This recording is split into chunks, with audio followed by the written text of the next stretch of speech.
So what we're looking at here now is to be able to identify the domain and range of a function. There are some things that you're just supposed to know, and this is one of them. Things like y equals x squared. Well, you should know that the domain for that is all real numbers, and that the range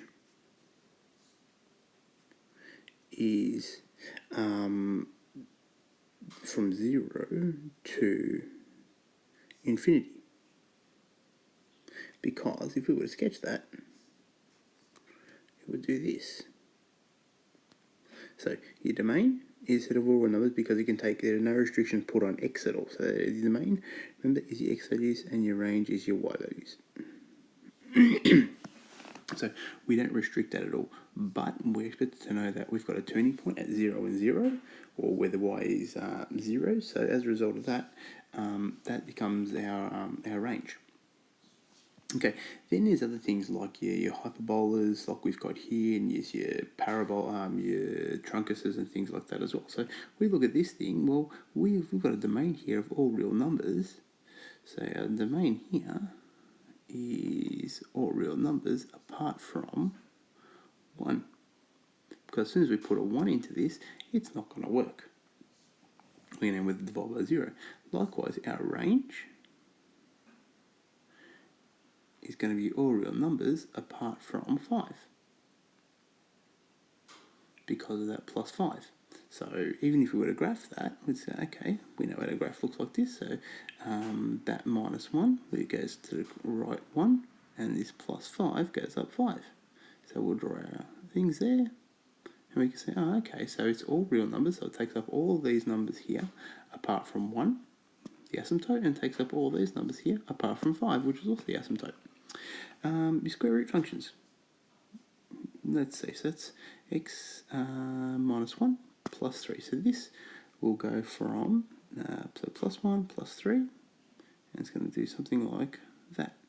So our domain in this case is x being greater than or equal to 1, and our range is y being equal to or greater than 3, because that comes straight out of the equation. Look at it, you can graph it if you want. Now, for things like these, your exponentials, this is also one thing you're expected to know. X, so we've got our asymptote here at negative 4. So we'll know that we're going to go like that, and it's going to do that.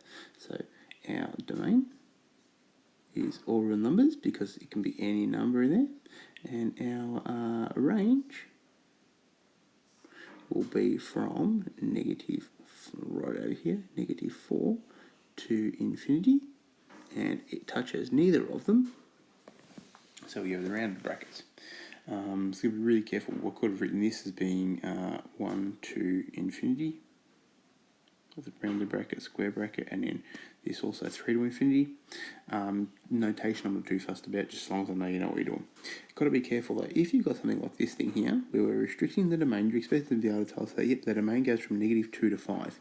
Now, with that, and we have a particular function, this we don't necessarily put, a lot of students take this and put it in as the endpoints. They'll take negative 2 and 5, and then from there, that's where they'll get the range from. That's not correct. We do not do that.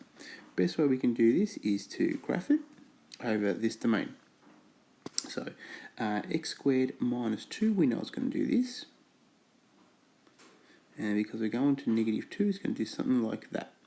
Because if we put negative 2 and before, we end up with 2. So that's negative 2 and 2. And then if we go up to 5 squared, we get 5 and 23. So people would put in our y values, make it 2 and 23, and that's not correct. Your lowest y value there is at negative 2, your turning point. So the range for this would be negative 2, all the way out to 23, which is included as well because that's included. We don't have to worry about this at all because this does not give us the lowest value. Okay, so your domain is the x values, your range is your y values. For a lot of the cases, it will be all real numbers. with your hyperbolas, your truncuses and things like that, it's wherever our values are, that's where we can't have it. So we can't have a value at x equals 1, we can't have a value at y equals 5. It comes from the graph, so that's what we'd say. A square wave function has a endpoint, exponential, and it exists on one half of the asymptote. We find our asymptote with that, and then we also be careful if we're defining a domain, graph it, and then work out the range from there.